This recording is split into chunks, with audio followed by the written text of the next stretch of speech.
البته که شما اینجا شاید انتظار بدین که پس این گونه معلومات کی فهمید؟ بله، یکی از اونها با سپیسکایی که در یشکو قرار دارن разведкаҳои амрикоӣ дастгир мекунанд ва мехонем ки дар рӯи хат чӣ буд.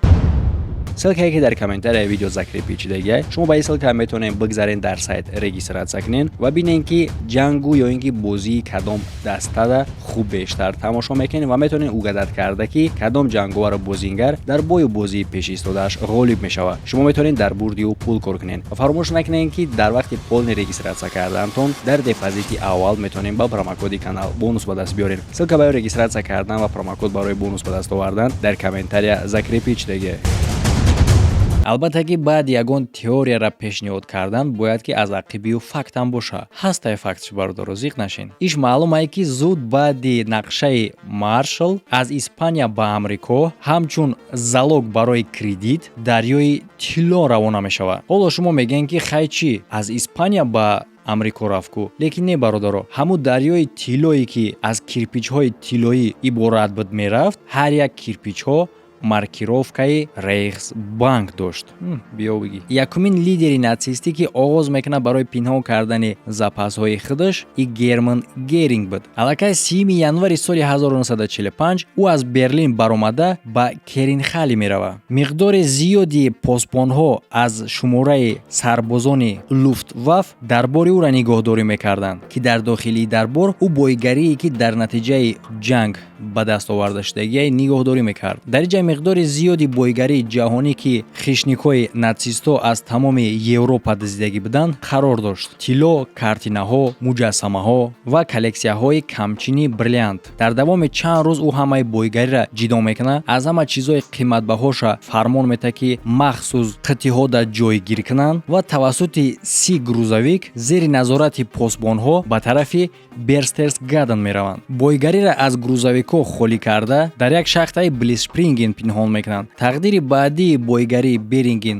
куҷо мешавад, иш махфӣ мемонад. рӯзҳои аввали апрели соли 1945 аз Берлин мебароянд 2 поезд уқоб ва галка таҳти назорати сарбозони СС. вагонҳо пур аз бойгарӣ буданд ки албатта дар миёни ӯ 9 тонна тилло буд. ин бойгарира натсистҳо пинҳон мекунанд дар кӯҳи наздикии Шпартенкерхен. охири моҳи апрели соли 1945 вақте ки войскаи советӣ аллакай наздик мешаванд ба Берлин, 6 автоколоннае ки хеле ҳам борҳои вазмин бор карда шудагӣ буданд аз наздикии пойтахти Германия баромада ба тарафи юг равона мешаванд ва сардорӣ мекунад ин оператсияра худи Калтенбруннер, сардори асосии управленияи бехатарияи империяи СС. дар спецподразделение ки грузовикҳоро охранят мекарданд, зиёда аз 150 офитсер буд ки ба мисли сарбози оддӣ либос доштанд ва ёра сардорӣ мекард генерал Фрейлих. назди ӯ чунин вазифа гузошта шудагӣ буд ки нигоҳ кунанд то ки бехатар бе ягон осиб конвой аз грузовикҳо аз Бавария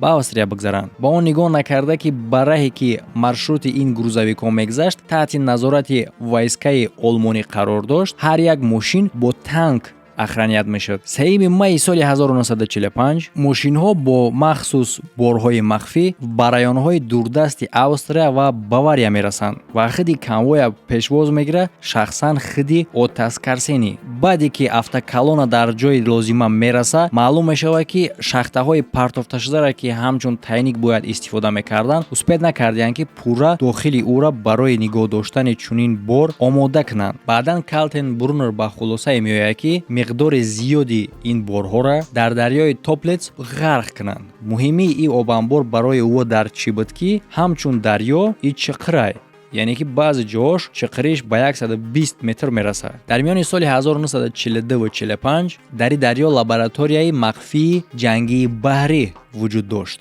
Скарсени барои иҷрои фармон оғоз мекунад, яъне ки борҳоро аз грузовик холӣ карда ба соҳили дарё мебаранд, баъдан ба ёрдами лодкаҳо ба мобайни дарё мебаранд ки аз ҳама чиқртар буд ва дар уҷа зери об ғарқ мекунанд. яъне ки Скарсени давоми 2 рӯз фақат яшик ғарқ мекунад. ӯ вақт ягон кас намедонист ки дар дохили ин яшикҳо чияй, яъне ки шахсҳои худшон мебурданд, намедонистанд дар ӯ чияй. як камтар пас разведкаи амрикоӣ як немси шубҳанока дастгир мекунад бо як реестре ки имзои Фрелих буд ва дар ин реестр рӯйхати ҳамон чизҳое буд ки дар яшик қарор дошт. албатта ки шумо инҷо шаид интизор будем ки пас ин гуна маълумота кӣ фаҳмид? бале, яке аз вора бо спискае ки дар ин яшикҳо қарор доранд разведкаҳои амрикоӣ дастгир мекунанд ва мехонем ки дар ин рӯйхат чӣ буд. 166 миллиона 250 ҳазор швейтсарский франк, 299 миллиона 18 ҳазор 300 доллари америкоӣ, 31 миллиард 351 миллиона 250 ҳазор бо слиткаҳои тиллоӣ, 2 миллион 949 ҳазору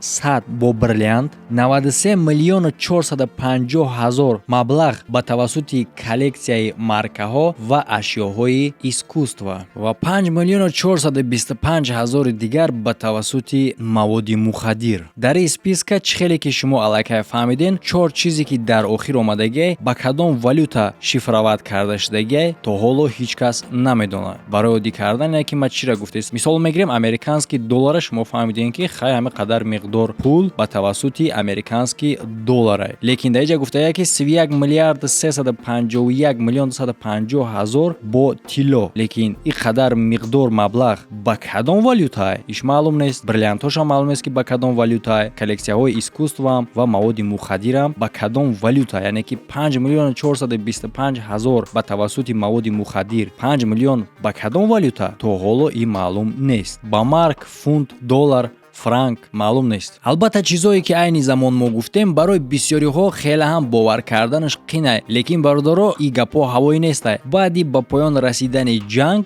бисёр ҳаракатҳои барои аз дохили ин дарё дарёфт кардани бойгарӣ шидагия, яъне ки якумин бор ҳаракат мекунанд англичано ва американсо ва далазошона роӣ кардан ба чуқрии ин дарё. мувофиқи яке аз маълумотҳо ӯ бисёр шино карданд, лекин ҳеҷ чиз наёфтанд.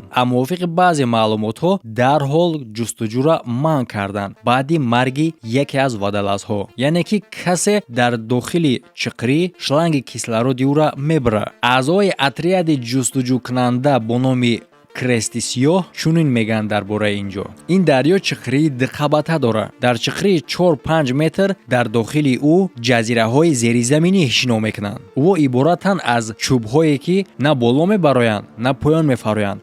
аз поёни ӯ боша 5-6 метр пас тамоман торикӣ мешавад. тамоми ҳаракатҳое ки ягон чиз дарёфт кунем аз дохили дарё нобарор анҷом мешаванд. охири соли 2020 дар вақти юбилеи 100-солагии худаш службаи разведкаи хориҷии Россия як ҳуҷҷати хеле ҳам ҷолиба паҳн мекунад, яъне ки копияи сурати телеграммае ки дар инҷа дар бораи алоқаи ғарбиё бо Германияи натсистӣ меравад дар наздикии барҳам хӯрдани Германия. шифровка ба Москва дода мешавад аз тарафи резидентураи разведкаи хориҷӣ дар Британия 12 апрели соли 1945 ва имзо карда шудагиай ин расшифровка ба лақаби Боб. мувофиқи маслиҳати саюзникҳо фронти ғарбии немис таслим мешавад ки ин маслиҳат дар Швейтсария баргузор гаштагиай ки ба наздикӣ ба уҷа рафтагӣ буданд генералҳои немис барои договориться кардан бо англоамерикансо, менависа Боб. хеле ҳам ҷолиб ба назар мерасад дигар маълумот. тиллои немисие ки аз тарафи американсо дастгир карда шуд дар Меркерскизилба ба шахтаи намакӣ фиристода мешавад 36 соат пеш аз оне ки войскаи амрикоӣ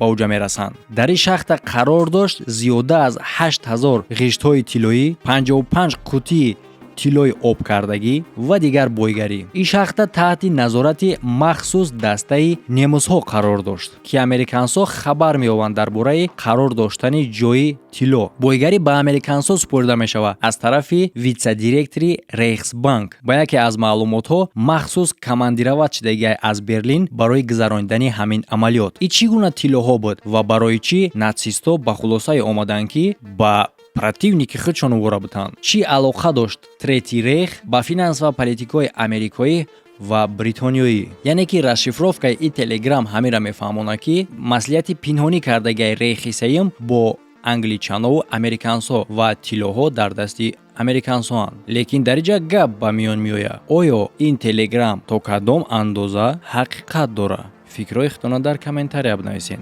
ҳамада хайр то видеоҳои оянда.